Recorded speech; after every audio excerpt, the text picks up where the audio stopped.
नमस्कार, जय हिंद, जय भारत। भारतीय अवाम ताकत दल अपने भारतीय भाई बहनों अर्थात अपने देश भारत की जनता अर्थात अपनी भारतीय अवाम से भारतीयता आधारित आपसी श्रद्धा, भारतीयता आधारित आपसी स्नेह, भारतीयता आधारित आपसी प्रेम, भारतीयता आधारित आपसी अखलाक मोहब्बत, भारतीयता आधारित आपसी सहयोग, भारतीयता आधारित आपसी सम्मान, भारतीयता आधारित आपसी एकता, भारतीयता आधारित आपसी भाईचारा तथा भारतीयता आधारित आपसी सद्भाव को समझने व इन्हें आत्मसात करके वैसा ही और उसी अनुसार आचरण एवं व्यवहार करने हेतु और इसके समस्त भारत में प्रचार प्रसार करने हेतु और इसकी अहमियत और महत्व को प्रत्येक देशवासी को समझाकर उसे अपनाते हुए वैसा ही और उसी अनुसार आचरण एवं व्यवहार करने हेतु और प्रत्येक देशवासी को अपना ही भारतीय भाई बहन मानकर, समझकर और अपनाकर उनके साथ वैसा ही और उसी अनुसार आचरण एवं व्यवहार करने हेतु सतत, सदैव और हमेशा अदब के साथ, आदर के साथ अर्ज करता है, विनती करता है। अब मैं जो मनीष ठाकुर शो जो है, जो यूट्यूब पर है, और वो जो मनीष ठाकुर जो है, मोदी महोदय हमारे माननीय प्रधानमंत्री के पक्ष में जो माहौल बनाते हैं, तो उन पर एक सतीश चंद्र मिश्र पत्रकार लखनऊ के अक्सर आया करते हैं। तो उनके तो और जो वो तथ्य रखते हैं बिल्कुल सही, उचित है, सही है। और ऐसे बिरले पत्रकार वो देखने को मिलते हैं। तो उनकी कुछ कही हुई बातें जो कि पिछले एपिसोडों में कुछ छूट गई थी, तो दोबारा कहने की आवश्यकता है कि उन्होंने बताया था कि जो बार बार ये कहा जा रहा है कि चीन की सेना घुसी, भारतीय सेना पिट गई, तो सतीश चंद्र मिश्र ने ठीक ही कहा कि हमारी जो सेना को पिटवाने वाला 1962 में वो गद्दार जवाहरलाल नेहरू था। तो पूरी अच्छा, और वास्तव में चूंकि वो पत्रकार है ना, तो ज़्यादा उनकी हिम्मत नहीं है। लेकिन भारतीय जनता दल तो खुद ये कह रहा है कि हमारे देश की जो जनता है, हमारी जो आदरणीय भारतीय अवाम है, वो खुद जो है इस जीएनपीसी के गद्दार राहुल गांधी से पूछे और इन बीजेपी वालों से भी पूछे कि भारतीय सेना को पिटवाने वाला वो गद्दार जवाहरलाल नेहरू था। उसका नाम लेते जो है, तो ये याद जो है हमारे आदरणीय भारतीय भाई बहन, आदरणीय भारतीय अवाम जो है इस गद्दार जीएनपीसी और गद्दार राहुल गांधी को याद दिलाए और इन कायर बीजेपी वालों को भी याद दिलाए कि इस यथार्थ के रहते हुए तुम लोग जो है इस गद्दार राहुल गांधी के कथन के आगे, दुष्प्रचार के आगे, एनपीसी के दुष्प्रचार के आगे जो है क्यों भीगी बिल्ली बन जाते हो और क्यों तुम्हारी घिग्गी बंद हो जाती है कि भारतीय सेना को पिटवाने वाला एकमात्र था गद्दार जवाहरलाल नेहरू, और पिटवाया ही नहीं, उसने अपनी सेना के लिए जबकि जब वो जो आज़ाद भारत का तथाकथित आज़ाद भारत का पहला जनरल था राय बूचर जब इसके पास गया था, नेहरू के पास, यानी वो ये कह रहा था रायबूचर सेनाध्यक्ष कि सब हम जो अपनी सेना को जो है आधुनिक बनाना चाहते हैं और आधुनिक जो है अस्त्र शस्त्र और साजो सामान से लैस करना चाहते हैं। मेरे पास एक योजना है, प्लान है, आप जरा इसको देख लें और इसको अप्रूव कर दें और अनुमोदित कर दें। तो इस नेहरू ने उस सेना अध्यक्ष रायबूचर को अपने चैम्बर से भगा दिया, यह कह करके कि हमको सेना को आधुनिक करने की क्या जरूरत है, हमको सेना की जरूरत क्या है, हम तो एक शांतिप्रिय देश हैं, यह कह करके वो भगा दिया। और जो है हमारी भारतीय सेना के लिए वो गद्दार जवाहरलाल नेहरू एक सुई तक नहीं बनने दिया। यही गद्दारी हमारे देश के लोग, हमारे पूरे भारत के लोग जो है वो जाने और यही सवाल कर रहे हैं इस गद्दार जीएनपीसी से और गद्दार जो है वो राहुल गांधी से और इन कार बीजेपी वालों से कि तुम ये जानते हुए भी जो है तुम कार बने हुए हो और पूरा मीडिया जो है वो कार बना हुआ है कि अपनी भारतीय सेना को पिटवाने वाला एकमात्र गद्दार था जवाहरलाल नेहरू। तो जहां एक और इस जीएनपीसी और नेहरू की गद्दारी हमारे मुल्क के लिए अभिशाप है, उससे बढ़ करके अभिशाप इस बीजेपी के द्वारा है, मोदी जी के द्वारा है, जो इस गद्दार और इस देश के जो दुश्मन जीएनपीसी और उसके गद्दार राहुल गांधी के द्वारा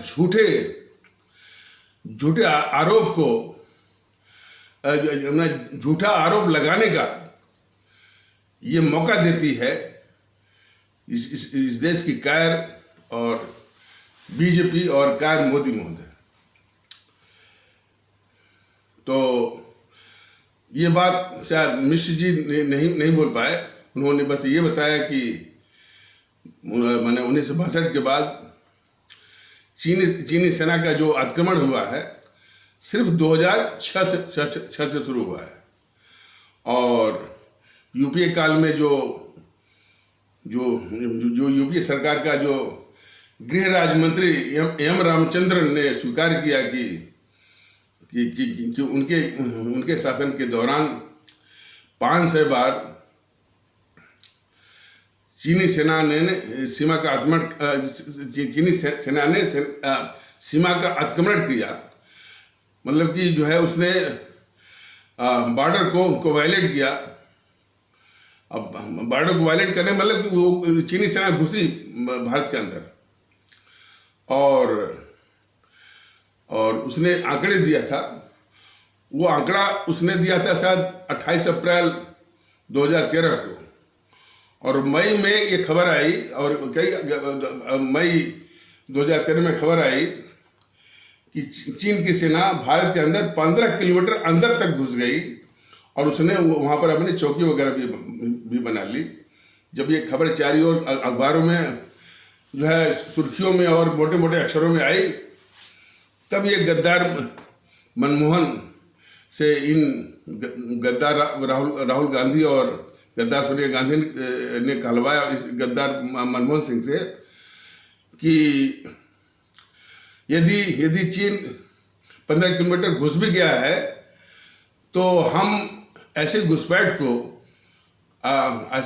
को हम तूल नहीं देते हैं, उसको महत्व नहीं देते।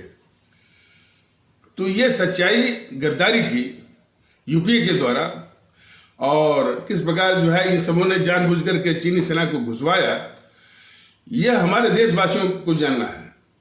और साथ साथ इस गद्दार जीएनपीसी गद्दार राहुल गांधी के समक्ष जो है ये कायर किस्म की जो बीजेपी है, कायर किस्म की जो मोदी है, ये भी और गद्दारों के आगे कायरता भी एक देश के खिलाफ एक गद्दारी ही है। देश के गद्दारों का नाश करना चाहिए, विनाश करना चाहिए और खास करके वो जो अपने को राष्ट्रवादी कहता है। लेकिन इस राष्ट्रवादी को हमारे आदरणीय भारतीय भाई बहन, हमारे आदरणीय अवाम देखे कि ये राष्ट्रवादी गद्दार राहुल गांधी के आगे, गद्दार जेएनपीसी के आगे भीगी बिल्ली बने रहते हैं और उन सारे उसके गद्दारी के यथार्थों पर इनकी घिघी बंद रहती है। तो यह भी देश के खिलाफ गद्दारी से कम नहीं है बीजेपी के द्वारा।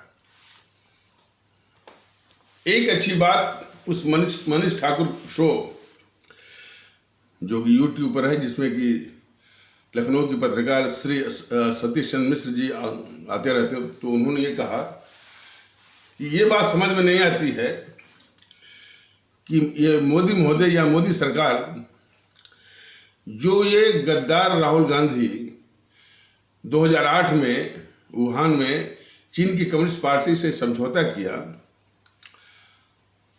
उसकी जांच जो है ये मोदी महोदय और मोदी सरकार क्यों नहीं कराई।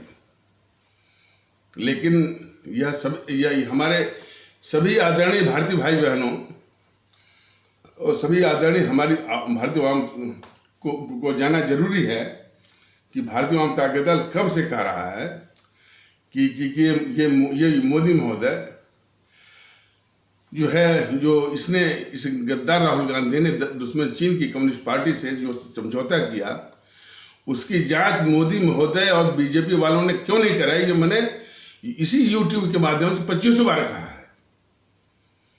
अब सवाल है कि ये आवाज एक पत्रकार भी उठा रहे हैं, और वो भी पत्रकार जो कि खुद बीजेपी के सिपह सालार है।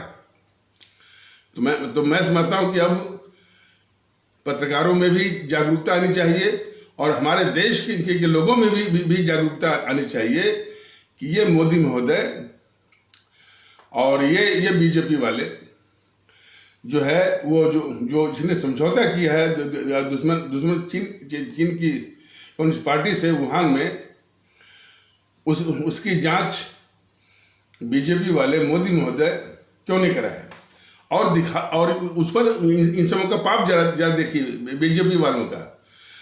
ये अमित शाह महोदय जो है सिर्फ राजीव गांधी फाउंडेशन का FCRA यानी फॉरेन करेंसी रेगुलेशन एक्ट, उसका लाइसेंस बस कैंसिल किया है, जांच नहीं कराया है। तो इसी तरह से हर समस्या का समाधान के बदले जो है ये लिपापोती करते हैं, और लिपापोती करके फिर इस गद्दार जेएनपीसी, गद्दार राहुल गांधी जैसे लोगों को बचाते। इतनी बात कहने की हिम्मत शायद सतीश चंद्र मिश्र को नहीं होगी, लेकिन भारतीय जनता दल अपने आदरणीय भारतीय भाई बहनों से, अपने आदरणीय भारतीय आवाम से बिल्कुल ये कह रहा है। और एक बात और कि वो जो समझौता किया था उसके चलते इस यूपीए ने भरपूर जो है चीनी सेना के द्वारा भारत की सीमा के अंदर घुसपैठ करवाया। 42,000 वर्ग मील तो वो गद्दार जवाहरलाल नेहरू ने भारत की जमीन दुश्मन चीन के हाथों अक्साई चीन के रूप में सौंप दिया। उसके बाद ये यूपीए सरकार ने जो समझौता करके चीन की कम्युनिस्ट पार्टी से 12,000 वर्ग किलोमीटर और जो और सौंप दिया दुश्मन चीन को। ये सच्चाई है। शायद इस सच्चाई को ये धीरे धीरे बोलेंगे ये पत्रकार जैसे जो है वो सतीश चंद्र मिश्र महोदय धीरे धीरे बोलेंगे, लेकिन भारतीय जनता दल अभी से कह रहा है। बाकी तो जो लुटियन गैंग जो है पत्रकारों का जिसमें कि रवीश कुमार इत्यादि जो है, अजीत अंजुम और अविशाल शर्मा इत्यादि जो है, वो तो इसी गद्दार जेएनपीसी के ही भांट बने हुए हैं, भांट। तो ये जेएनपीसी के भांट पत्रकार हैं, आशुतोष, अजीत अंजुम और रवीश कुमार जैसे। तो उसने घुसवाया और उसी के चलते जब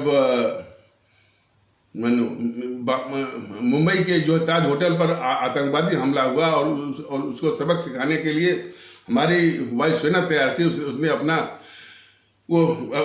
अपनी जो है वो यानी योजना तैयार कर ली थी। सिर्फ अनुमति मांग रही थी प्रधानमंत्री प्रधानमंत्री मनमोहन से, तो उस मनमोहन ने वायुसेना को अनुमति नहीं दी।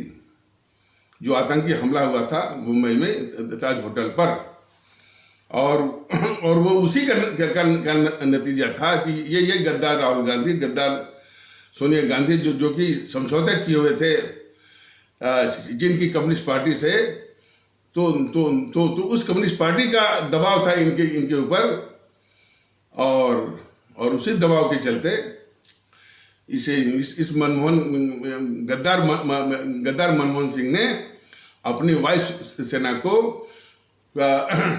पाकिस्तान को सबक सिखाने के लिए वायु सेना को अनुमति नहीं दिया। तो ये सच्चाई है।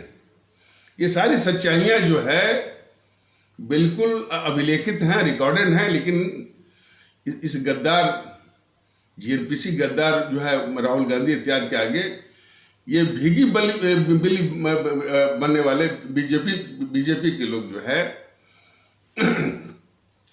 यानी इन गद्दारियों की सारी सच्चाइयों को पर ये पर्दा डालने वाले हैं।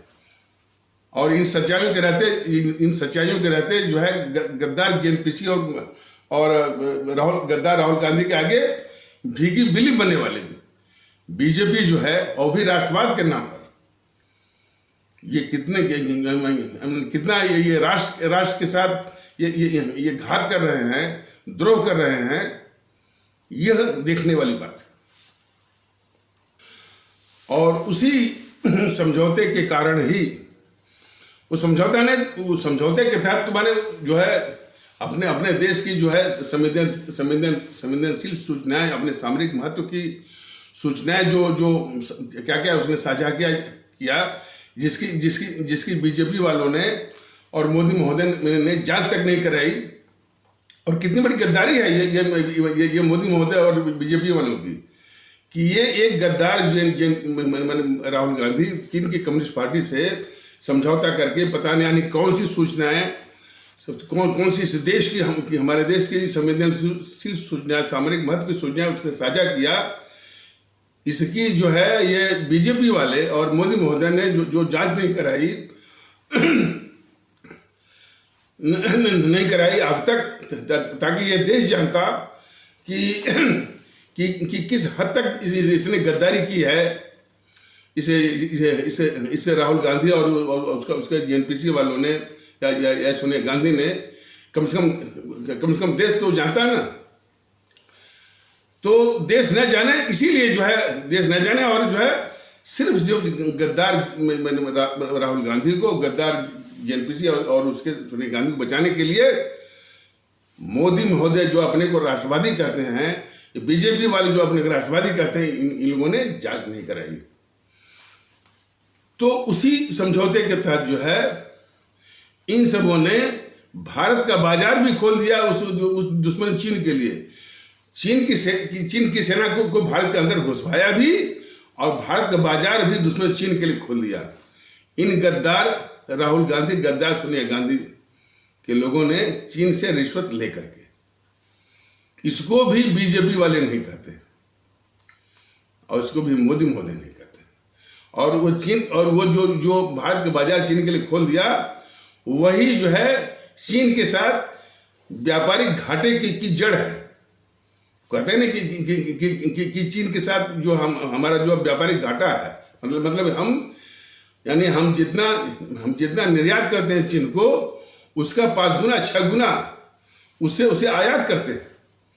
तो ये बाजार जो है उसी वक्त जो है इन गद्दार राहुल गांधी, गद्दार जीएनपीसी वालों ने दुश्मन चीन के लिए खोल दिया था। वही रिश्वत लेकर के, मैंने दुश्मन चीन से समझौता करके और रिश्वत लेकर के, वो भी राजीव गांधी फाउंडेशन के जरिए। तो इस संबंध में भारतीय वाम ताकत दल ये कहना चाहता है कि जहां एक और सतीश चंद्र मिश्र पत्रकार लखनऊ के मनीष ठाकुर शो कौन है, जो कि मोदी महोदय के पक्ष में वो माहौल बनाता है। तो एक और कहते हैं कि भाई ये मोदी सरकार को या मोदी महोदय को जांच करानी चाहिए। वहीं पर जो है भारतीय आवाम ताकत दल अपने आदरणीय भारतीय भाई बहनों से, अपने आदरणीय भारतीय आवाम से ये कहना चाहता है कि भारतीय आवाम ताकत दल एक नहीं 2500 बार जो समझौता किया था ये जो चीन की कम्युनिस्ट पार्टी से, दुश्मन चीन की कम्युनिस्ट पार्टी से, इस गद्दार राहुल गांधी ने, वो भी, और डोकलाम के मुद्दे पर भी, डोकलाम के मुद्दे पर जब आज से 4 साल पहले जब यही गद्दार राहुल गांधी दुश्मन चीन के राजदूत से, और किस समय, जबकि दुश्मन चीन की सेनाएं और भारत की सेनाएं आपस में आमने सामने डटी हुई थी, तब ये रात के अंधेरे में चोरी छिपे दुश्मन चीन के राजदूत से मिलता है। और पहले तो वो झूठ बोलता रहा कि नहीं मिला, लेकिन जब काफी लोगों के द्वारा मैंने उसको घेरा गया तो कबूला कि मिला है। इसकी भी जांच मोदी महोदय और बीजेपी वाले जांच नहीं कराए, और भारतीय जनता दल बराबर इसकी मांग करता है, और अपने आदरणीय आवाम से भी कहता है कि आप भी मांग करिए, ताकि दोनों की वास्तविकता और दोनों बेनकाब हों। मतलब कि ये गद्दार राहुल गांधी, गद्दार जीएनपीसी तो बेनकाब हो ही, मोदी महोदय भी बेनकाब हो, बीजेपी वाले भी बेनकाब हो कि इन लोगों ने जांच क्यों नहीं कराई। उसी से तो प्रमाणित होगा, उसी से तो साबित होगा कि ये देश के गद्दारों को किस तरह से बीजेपी वाले राष्ट्रवाद के नाम पर बचा रहे हैं, और ये इनका राष्ट्रवाद की यही असलियत है। वो यूट्यूब पर देखा गया कि भारत जो है बड़ा संघर्ष कर रहा है, सिक्योरिटी काउंसिल के, सुरक्षा परिषद के परमानेंट सीट वो वीटो पावर वाली, तो रूस पूरा समर्थन करता है, कभी कभी ये फ्रांस भी कर देता है, ब्रिटेन भी कर देता है, अमेरिका का जो है वो धूर्त वाला रवैया है। वो कहता है कि परमानेंट सीट तो मिल जाएगी, लेकिन वीटो पावर नहीं मिलेगा, और परमानेंट सीट भारत को ही क्यों मिलेगा, वो दक्षिण अफ्रीका को भी मिलेगा, ब्राजील को भी मिलेगा, और जापान को भी मिलेगा, सबको, और जो दक्षिण कोरिया को भी मिलेगा। मैंने यानी उस मुद्दे को उलझाने के लिए चीन तो विरोध करता ही है। चीन जो है भारत के लिए परमानेंट सीट का विरोध कर रहा है, और देश को जानना चाहिए। हालांकि इसी यूट्यूब के माध्यम से, इसी यूट्यूब के वीडियो के माध्यम से भारतीय जनता दल ने कई बार बताया है कि इसी देश का गद्दार, इसी भारत का गद्दार प्रधानमंत्री वो जवाहरलाल नेहरू, उसी दुश्मन चीन को जो परमानेंट सीट मिली हुई थी, जो सिक्योरिटी काउंसिल की, सुरक्षा परिषद की वीटो पावर वाली, जो भारत को मिली हुई थी। क्यों? भारत जो है संयुक्त राष्ट्र संघ का संस्थापक सदस्य था, बुनियादी सदस्य था। उसी कारण जो है तो संयुक्त राष्ट्र संघ इसी सम्मान में भारत को भी सुरक्षा परिषद की अस्थायी सीट वीटो पावर वाली दिया था। ये गद्दार जवाहरलाल नेहरू वो जो परमानेंट सीट वीटो पावर वाली जो कि भारत को मिली हुई थी, उसको दुश्मन चीन को दे दिया। इस स्तर का गद्दार था ये जवाहरलाल नेहरू। अब देखिए, जिस दुश्मन चीन को गद्दार जवाहरलाल नेहरू ने मिली हुई सुरक्षा परिषद की परमानेंट सीट वीटो पावर वाली, जिस दुश्मन चीन को दे दिया, आज वही दुश्मन चीन भारत के लिए, भारत को वीटो पावर वाली परमानेंट सीट न मिले, इसकी पूरी कोशिश कर रहा। यानी वही जिसको, इसको समझने की आवश्यकता है कि अपने देश का गद्दार जवाहरलाल नेहरू जो वीटो पावर वाली परमानेंट सीट सुरक्षा परिषद की जो भारत को मिली हुई थी, उसको दुश्मन चीन को दे दिया। आज वही दुश्मन चीन भारत को वीटो पावर वाली परमानेंट सिक्योरिटी काउंसिल की सीट मिलने में सबसे बड़ा बाधक है। तो हमारे देश के आदरणीय भारतीय भाई बहन, हमारे देश के आदरणीय भाइयों, हम ये जरा सोचे, जरा देखें कि ये जब जवाहरलाल नेहरू कितना बड़ा गद्दार था, और कितना बड़ा गद्दार के साथ साथ ये किस तरह के भाट ये पत्रकार रवीश कुमार जैसे यानी भाट पत्रकार, और ये आशुतोष जैसे भाट पत्रकार, और अजीत अंजुम जैसे यहाँ भाट पत्रकार, इन गद्दारों के भाट, देश के गद्दारों की भाट, और इस जीएनपीसी के पाप को धुलने वाले बीजेपी, जीएनपीसी के पापों को धुलने वाले मोदी जी। और एक बात और कि उसी मनीष ठाकुर के शो में वो सतीश चंद्र मिश्र और मनीष ठाकुर दोनों इस बात को तस्दीक कर रहे थे, कबूल कर रहे थे कि ये बीजेपी बराबर जो है जीएनपीसी या उसके नेताओं को, या राहुल गांधी हुआ, राजीव गांधी को बचाते रहे हैं। अब वो सब कबूला वो शुरू कर दिए हैं। लेकिन भारतीय जनता दल तो कब से कह रहा है कि ये बीजेपी वाले हमेशा जीएनपीसी की रक्षा करते रहते हैं, देश के सामने यह नाटक करते रहते हैं, बस विरोध का जो है वो प्रतीकात्मक विरोध का हमेशा बचाते रहते हैं। अटल बिहारी वाजपेयी इंदिरा गांधी को बचाया, जबकि अटल बिहारी वाजपेयी जो है उसी जनसंघ के कद्दावर नेता वो पंडित दीनदयाल उपाध्याय, इतने कद्दावर नेता, इतने महान नेता की हत्या ये गद्दार इंदिरा गांधी करवाती है, और उनके लाश को और उनको मरवा करके यानी रहस्यमय और साजिश के तहत उनको मरवा करके उनके लाश को अपमानजनक ढंग से इसी मुगल सराय रेलवे स्टेशन पर फेंकवाती है। तो ये अटल बिहारी वाजपेयी जो है अपने ही कद्दावर नेता पंडित दीनदयाल उपाध्याय की मृत्यु की जांच इसलिए नहीं करता है कि ताकि वो गद्दार इंदिरा गांधी देश के सामने बेनकाब न हो जाए। इस कदर ये बचाते रहे हैं बीजेपी वाले अपने ही नेता के, और बाद में किसी मौके पर ये अटल बिहारी वाजपेयी उसी गद्दार इंदिरा गांधी को माता दुर्गा, जो हमारी माता दुर्गा माने कितनी पूजनीय हम भारतीय भाई बहनों के मस्तिष्क में, वो माता दुर्गा की खिताब देता है ये अटल बिहारी वाजपेयी इस गद्दार इंदिरा गांधी को। तो हमारे देश के लोग समझें कि ये बीजेपी कितनी गिरी हुई है इस देश के गद्दारों को की रक्षा करने में, किस हद तक ये गिरी हुई है। ये मनीष ठाकुर दिन रात कि सुप्रीम कोर्ट जो है वो कॉलेजियम से चिपका हुआ है, और मोदी महोदय ने जो है उपराष्ट्रपति धनखड़ से कहलवा दिया, राष्ट्रपति जो है जो महामहिम जो है मुर्मू जी से कहलवा दिया, और क्या किरण रिजिजू। अरे भाई ये कहने की क्या आवश्यकता है? सुप्रीम कोर्ट के फैसले को संसद पलट सकती है। राजीव गांधी ने क्या किया था? राजीव गांधी ने अपने स्वार्थ में चलते साबानू वाले केस में, साबानू का केस क्या था कि सुप्रीम कोर्ट ने फैसला दिया था कि भाई तलाक के बाद जो है जो गुजारा भत्ता न देना ये एक क्रिमिनल ऑफेंस है, एक जो है वो माने अपराध है,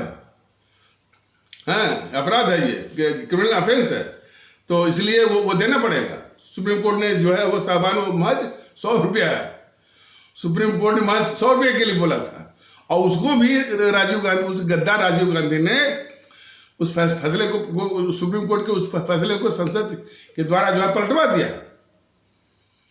तो इतना पवारा गाने की क्या जरूरत है?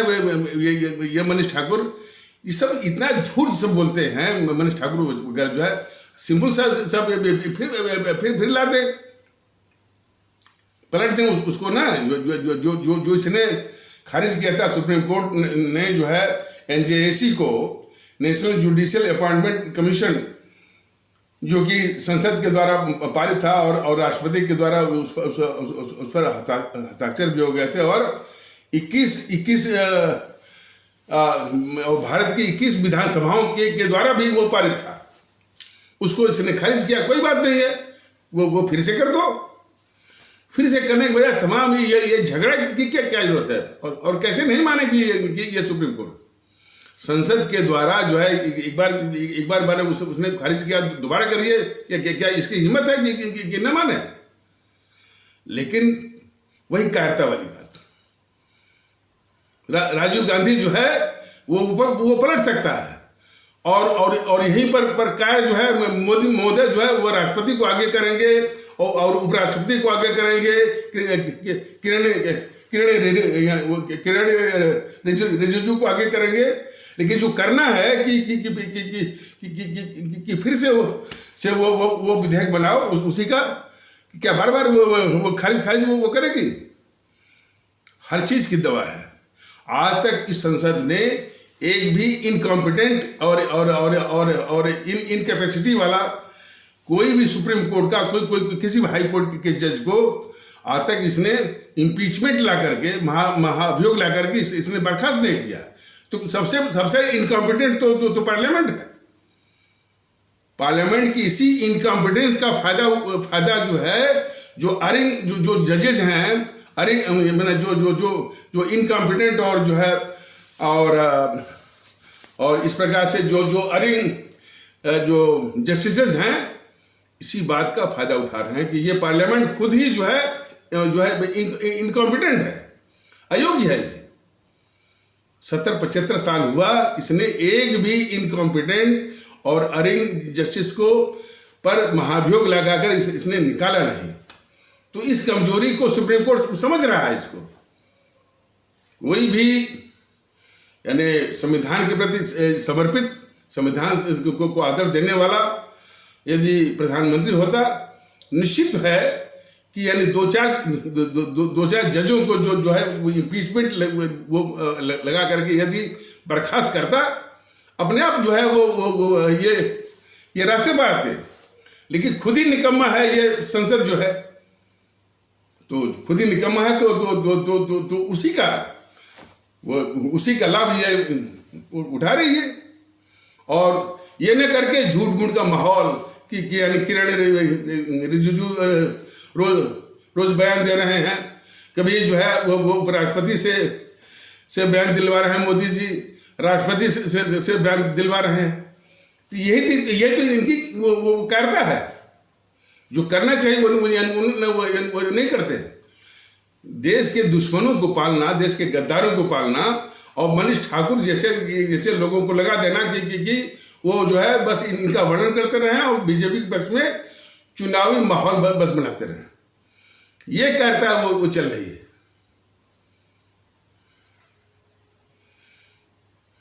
और जब इस तरह की सच्चाइयां भारतीय जनता दल अपनी आवाम के आगे, अपने देश के आगे, अपने आदरणीय भारतीय भाई बहनों के आगे रखता है, तो जो भाट किस्म के पत्रकार हैं, जो जिस तरह से जवाब देते हैं, उससे सिर्फ पत्रकारों की मानसिकता नहीं, जिसके लिए ये भाट बने हुए हैं, जिसके लिए ये माहौल बनाते हैं, उसकी भी मानसिकता का पता चलता है। तो कोई शायद हर्षवर्धन त्रिपाठी या प्रदीप सिंह कह रहे थे कि यूट्यूब वाले सर जरा दिल पर हाथ रख करके देखें कि क्या मोदी से कोई बेहतर है। मोदी से कई बेहतर हैं, वो माहौल तो है।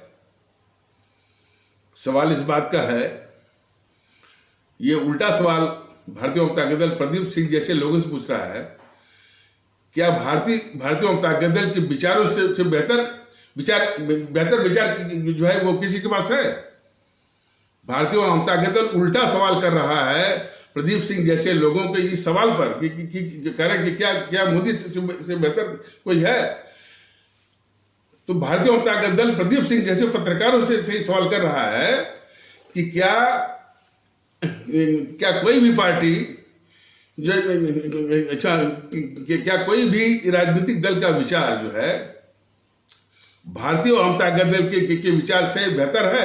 बेहतर ही नहीं। किसी भी पार्टी जो है भारतीय जनता दल के विचारों का सामना कर सकता है? मैं पूछ रहा हूं, जो है ऐसे प्रदीप सिंह जैसे मैंने जो कि बीजेपी के पक्ष में माहौल बनाते हैं और कहते हैं कि यूट्यूब वाले सर हृदय पर हाथ रख के देखें कि क्या मोदी से कोई बेहतर है।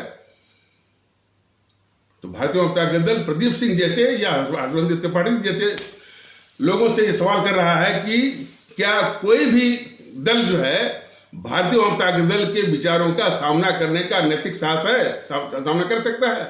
बस एक ही कमी है, संसाधन। ये देश के दुश्मन संसाधन पर काबिज हैं और उसी अहंकार से बोल रहे हैं। ये संसाधन हो जाए और पूरा संगठन बन जाए तो क्या ये सामना वो कर सकते हैं? संसाधन के लिए संघर्ष चल रहा है। तो इस तरह की बात कहना प्रदीप सिंह जैसे लोग बंद कर दें कि मोदी से कोई बेहतर है। हाँ, उनके इस सवाल में एक साजिश वो छुपी हुई है। प्रदीप सिंह जब जैसे लोग कहते हैं कि भाई कि यूट्यूब वाले सर जरा हृदय पर हाथ रख कर देखें कि क्या मोदी से कोई बेहतर है, इस तरह के सवाल में एक बहुत बड़ी साजिश वो छुपी हुई है। वो साजिश ये है कि बेहतर है कि मैंने बताया कि भाई जीएनपीसी खुद गद्दार है, तो उनके कहने का मतलब है कि कम से कम इन गद्दारों से तो बेहतर है मोदी जी। और बाकी जो बचे जो है, कौन बचे? कम्युनिस्ट वाले, ये आपके समाजवादी वाले, बहुजन समाजवादी वाले, टीएमसी वाले, आरजेडी वाले और आम आदमी पार्टी वाले, Akali, NCP, TDP, YSRC, BJD और डीएमके, एआईडीएमके, अकाली फकाली। इसीलिए अब उनके सवाल में यही इस साजिश का जवाब छिपा है। इसीलिए मोदी जी इन सारे देश के दुश्मन, भारतीय समाज के दुश्मन, भारतीय समाज की विखंडनकारी ताकतों को पाल रहे हैं कि इसी से तुलना करके कि इनसे तो बेहतर है ना मोदी जी, इसीलिए जो है पाल कर रखे हैं। तो प्रदीप सिंह जैसे लोगों का सवाल का जवाब इसी में छिपा हुआ है कि इसीलिए वो पाल के रखे हैं समाज की विखंडनकारी ताकतों को और देश के दुश्मनों को। और ये अपने, लेकिन ये सवाल जो है प्रदीप सिंह जो है बीजेपी वाले से पूछे कि क्या तुम्हारा यही राष्ट्रवाद है कि देश के दुश्मनों को, देश की और भारतीय समाज के विखंडनकारी ताकतों को पाल करके उन्हीं से तुलना करके, उन्हीं को पाल करके उन्हीं से तुलना करके उन्हीं को दिखा करके और उनसे अपने को बेहतर रूप में पेश करके और सत्ता हथियाते रहो और देश के साथ गद्दारी करते रहो। मैं भारतीय जनता दल ये नहीं कहता कि बीजेपी सीधे रूप में देश के साथ गद्दारी करती है, लेकिन देश के गद्दारों को पालना भी एक बहुत बड़ी गद्दारी है। इस तरह की गद्दारी है बीजेपी और जो है और मोदी महोदय के द्वारा। तो अपने कहे हुए जो प्रदीप सिंह जैसे पत्रकारों को जब ये कहते हैं कि यूट्यूब वाले सर जरा हृदय पर हाथ रख करके जरा पूछें कि क्या इनसे कोई बेहतर है, तो उनके तो वो इसी तरह की साजिश में वो अपना जवाब ढूंढे और ये जवाब उनको मिल जाएगा। तो ये खास करके जो भांड किस्म के पत्रकार हैं, मैंने उन किस तरह के जवाब देते हैं। भारतीय जनता दल क्या कह रहा है, आखिरकार क्या कह रहा है कि सारे देश के लोग एक हों भारतीयता के आधार पर।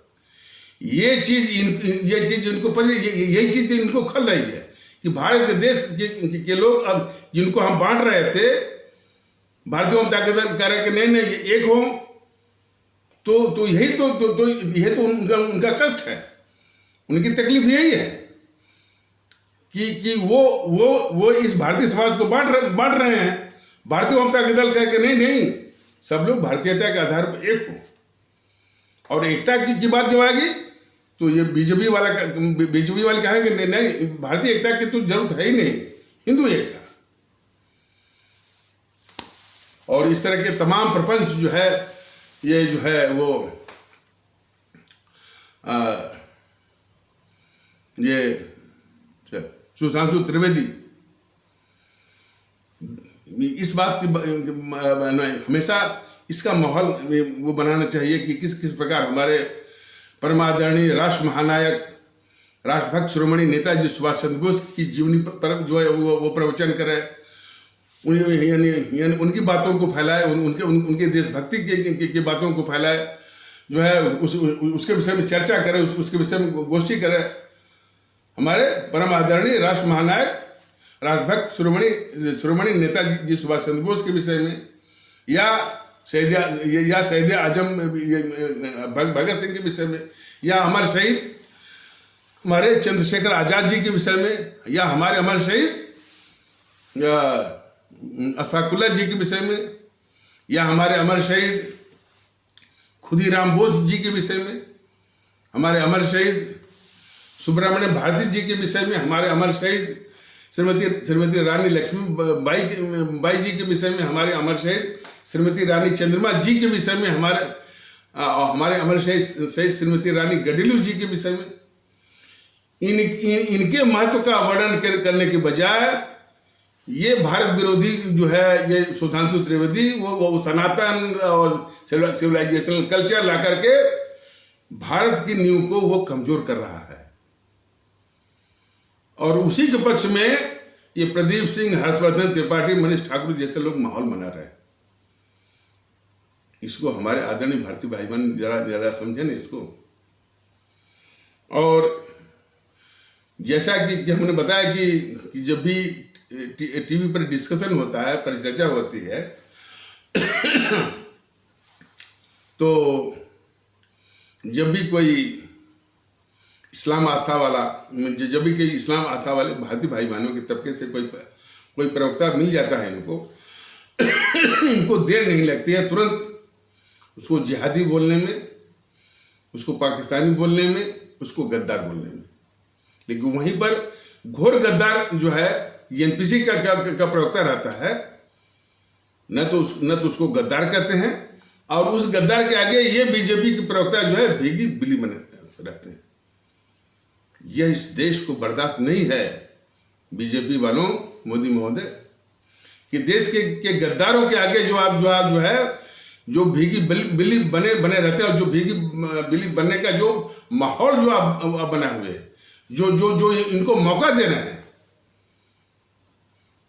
अपनी सेना को पिटवाने वाला गद्दार जवाहरलाल नेहरू था, और आप मौका दे रहे हैं इस गद्दार राहुल गांधी को उल्टा ये आरोप आप लगाए कि आपने सेना को पिटवाया। इससे बड़ा दुर्दिन, इससे बड़ी दुर्दशा हमारे देश की क्या हो सकती है मोदी महोदय और बीजेपी वालों। ये सारी बातें भारतीय जनता दल कम से कम यूट्यूब के माध्यम से क्यों बता रहा है कि किस मानसिकता के साथ ये काम करते हैं। तो बीजेपी के प्रवक्ता जो है तुरंत, यानी इनको समझ नहीं लगा, तुरंत जो है उसको जिहादी, पाकिस्तानी और क्या क्या बोलने लगते हैं। और वहीं पर जो है गद्दार जीएनपीसी का प्रवक्ता रहता है, उसके आगे हाथ जोड़ करके भीगी बिल्ली बने रहते हैं। और यहाँ तक कि वो खुद ये गद्दार जीएनपीसी का प्रवक्ता जो है इस्लाम आस्था वाले भारतीय भाई बहनों को वो गद्दार कहता है। लेकिन अभिशाप यहीं तक नहीं है। वो इस्लाम आस्था वाले भारतीय भाई बहनों के तबके का जो प्रवक्ता है, वो सिर्फ जीएनपीसी के प्रवक्ता को गद्दार नहीं बोलता है, वो सारी ताकत लगाता है सिर्फ बीजेपी से लड़ने में। यही तो है। इस्लाम आस्था वाले भारतीय भाई बहनों के तबके के जितना भी बौद्धिक वर्ग है, इस जीएनपीसी को, नेहरू को, इंदिरा को और राजीव को, राहुल गांधी को गद्दार नहीं कहता, देश का दुश्मन नहीं कहता है। पूरी ताकत वो लगाता है सिर्फ बीजेपी को लड़ने के लिए, बीजेपी से बदनाम करने के लिए। यहाँ तक कि पूरे पूरे तबके को एक जहरीला वातावरण सबने ये बना दिया है। मैं फिर से कह रहा हूं, ये इस्लाम आस्था वाले भारतीय भाई बहनों के तबके का जो बौद्धिक वर्ग है, हालांकि उसकी सहायता जो है कुछ लोग और भी करते होंगे, तो इस्लाम आस्था वाले भारतीय भाई बहनों के जितने भी जो बौद्धिक वर्ग है, प्लस जितने भी मुल्ला और मौलवी हैं, यद्यपि इसमें थोड़ी तब्दीली आई है, बात नहीं, इसमें जब से भारतीय जनता दल आज 4 साल से ये इस तरह का तथ्य लोगों के सामने रख रहा है, इसमें थोड़ी बहुत कमी आई है। हम नहीं कह सकते कि कितनी कमी आई है, लेकिन जो इन सबों ने बना रखा था जो पैटर्न, उसको समझने की आवश्यकता है कि इस्लाम आस्था वाले भारतीय भाई बहनों के तबके के जितना भी बौद्धिक वर्ग, जितना भी उनके धार्मिक गुरु, चाहे मौलवी मुल्ला और जो भी रहे हैं, उन्होंने इस तरह का जो माहौल वो बनाया हुआ था अपने इस्लाम आस्था वाले भारतीय भाई बहनों के तबके में, कि सबसे बड़ी दुश्मनी इसमें सिर्फ बीजेपी और आरएसएस है। बीजेपी आरएसएस को हराइए। बीजेपी को हराना है, कैसे हराना है, यह एकमात्र एजेंडा जो है बना हुआ था हमारे इस्लाम आस्था वाले भारतीय भाई बहनों का। कांग्रेस को नहीं छूना है, समाजवादियों को नहीं छूना है, टीएमसी को नहीं छूना है, आरजेडी को नहीं छूना है। तो ये इस्लाम आस्था वाले भारतीय भाई बहनों के जितने प्रवक्ता हैं और जितने भी बौद्धिक वर्ग हैं, वह भी कितना इस देश के लिए घातक है। जितने घातक ये सुधांशु त्रिवेदी हैं, उससे घातक जो है इस्लाम आस्था वाले भारतीय भाई बहनों के बौद्धिक वर्ग। जरा देख लीजिए जो आते हैं, जो शोएब जमई, साजिद रशीदी, अंसार रजा, शादाब चौहान, जरा इनकी भाषा देख लीजिए। माजिद हैदरी, कहां से आता है वो, जितने भी आते हैं, वो कभी भी इस गद्दार जीएनपीसी और गद्दार जो है पूरा नेहरू इत्यादि को गद्दार तक न मानते न कहते। तो देश को, यानी देश के कम अभिशाप नहीं है। तो कहने का मतलब यह है कि सुधांशु त्रिवेदी महोदय, कभी भी देश में ऐसा वातावरण आए जो देशभक्ति का हो, अवाम परस्ती का हो, और जो है सबको इज्जत देने वाला हो, सबको एक साथ रखने वाला हो, गंगा जमनी तहजीब को मजबूत करने वाला हो, इस पर नहीं बोलते हैं। मिसाल जो है सनातन में ये था, सनातन, और उसमें भी छद्म विज्ञान, सूडो साइंसेस को चिपका करके। सारांश में ये समझ लीजिए हमारे आदरणीय भारतीय भाई बहन, कि सुधांशु त्रिवेदी जैसे लोगों ने भूतकाल में हमारे हिंदू सनातन को तबाह किया हुआ है अपने बौद्धिक अहंकार के द्वारा, intellectual arrogance and intellectual vanity के द्वारा तबाह किया हुआ है। ये यदि तबाह नहीं करते तो उसी हिंदू सनातन से उब करके जो है, यानी उब करके बौद्ध धर्म का यानी जो है बौद्ध धर्म निकला, इसी हिंदू सनातन से बौद्ध धर्म निकला, जैन धर्म निकला, सिख धर्म निकला, सिर्फ सुधांशु त्रिवेदी जैसे पाखंडी और माने बौद्धिक अहंकारियों के द्वारा। तो इन सबों ने हिंदू सनातन को तबाह किया है। आज वही हमारे भारत को उसी के नाम पर जो है वो तबाह कर रहे हैं।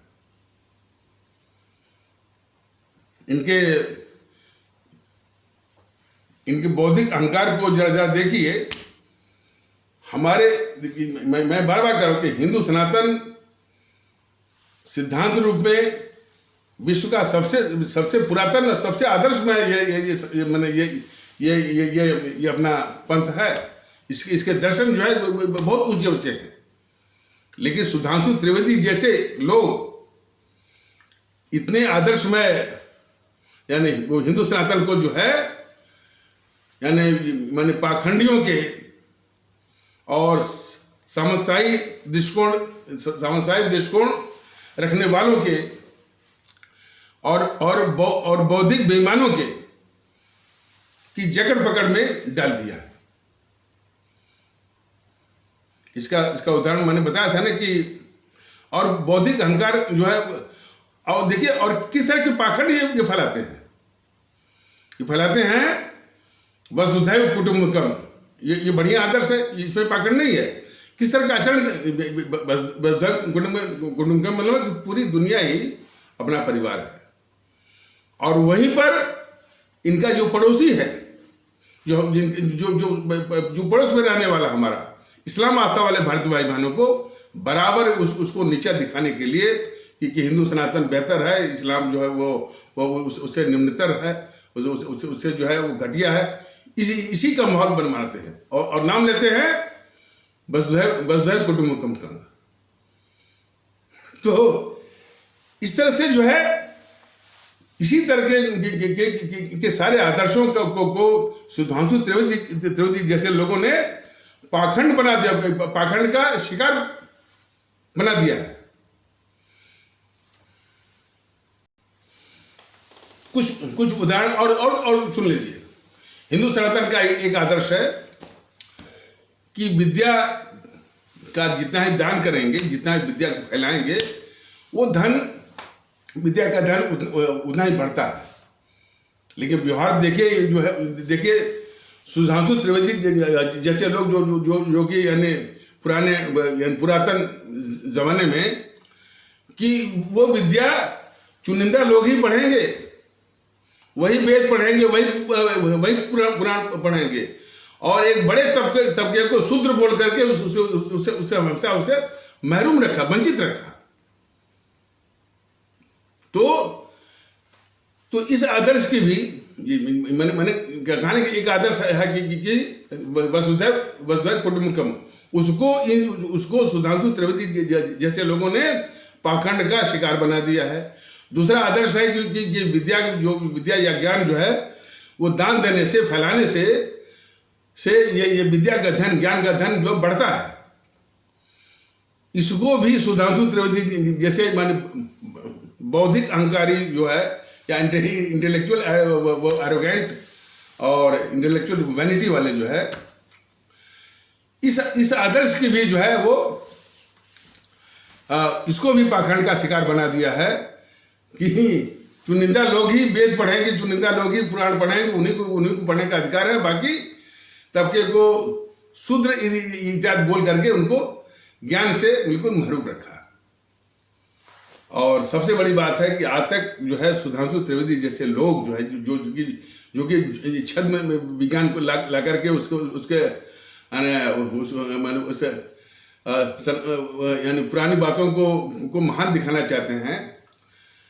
इसी हिंदू सनातन में एक तबके के साथ और हमारे माने हिंदू समाज के तबके के साथ हजार साल तक शूद्र बोल करके कितना बड़ा अन्याय किया गया, कितने घाव दिए गए, कितनी नाइंसाफी हुई और उनको अपमानित किया गया, उनका शोषण किया गया संस्थागत रूप में।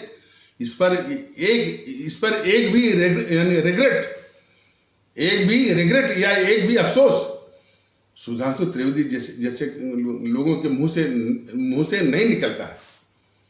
देखिए ना, एक भी अफसोस जो है सुधांशु त्रिवेदी जैसे लोगों के मुंह से नहीं निकलता है कि इसी हिंदू सनातन आस्था के समाज के एक तबके के साथ शूद्र इत्यादि बोल करके हजार साल तक लगातार उनको चोट दी गई, उनको घाव दिया गया और नाइंसाफी की गई, शोषण किया गया, हर तरह से अपमानित किया गया।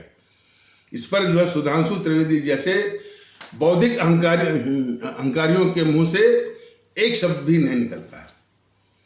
और कभी कभी उसको ढकने के लिए सब ये कहते हैं कि ये जातिवाद वगैरह, इस तरह के छुआछूत वगैरह जो है ये अंग्रेजों ने लाया और मुगलों ने लाया।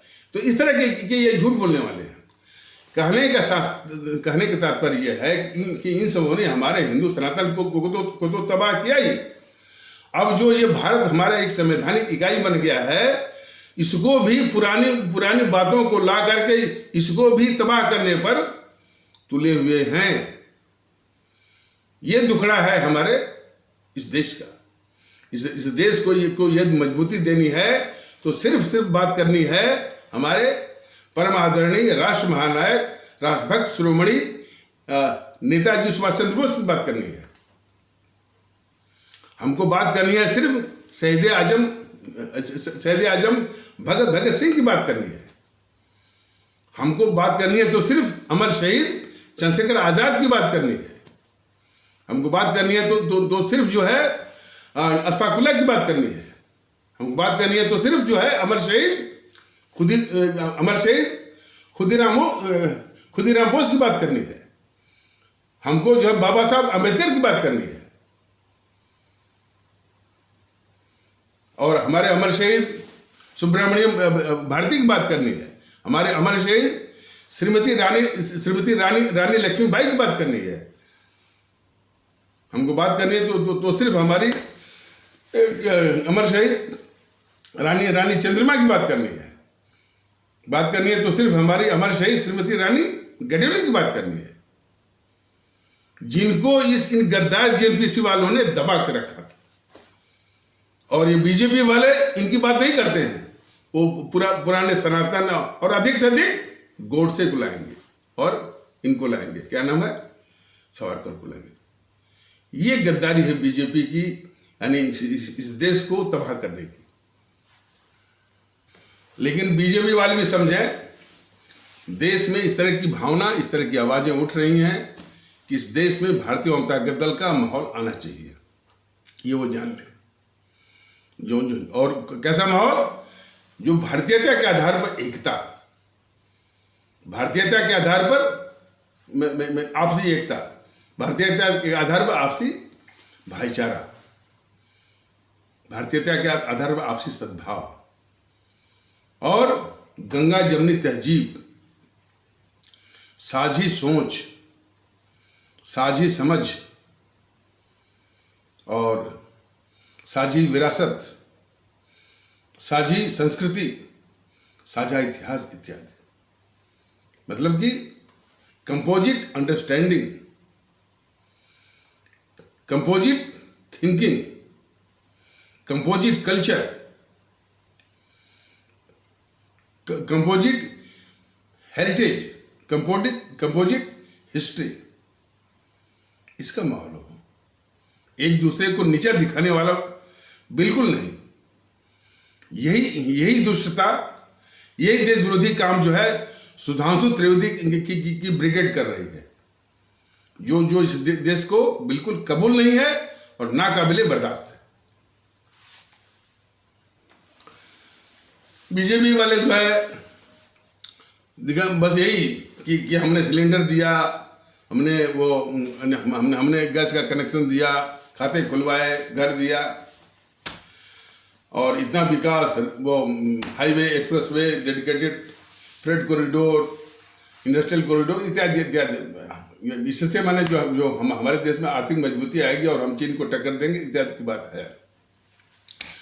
और चीन के साथ इनका व्यवहार कैसा है, ये भी भारतीय जनता दल ने स्पष्ट किया कि दुश्मन चीन के आगे जेएनपीसी, गद्दार जेएनपीसी तो मैंने अपने देश की जमीन देती रही और उसको घुसवाती रही और उसके आगे घुटने टेकती रही। ये चरित्र रहा जेएनपीसी का। उसके बाद ये जो बीजेपी वाले आए तो थोड़ा सा आप कह सकते हैं कि सुधारी कर लीजिए। तो बीजेपी वाले या मोदी महोदय अपने देश की जमीन तो नहीं दे रहे हैं, उसके आगे यानी घुटने तो नहीं टेक रहे हैं, देश के साथ गद्दारी तो नहीं कर रहे हैं, लेकिन कायरता जरूर कर रहे हैं। उसके चीन के साथ समझौते करने का कोई मतलब नहीं है। वो है धोखेबाज। वो किसी समझौते को नहीं मानता है।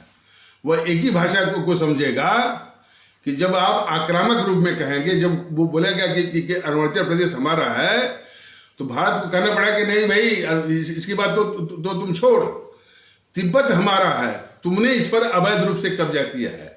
और हमारे यहाँ एक शासक हुआ करते थे कनिष्क, उनका साम्राज्य जो है वो बीजिंग तक था, तो बीजिंग भी हमारा ही है, तिब्बत भी हमारा है, बीजिंग भी हमारा है।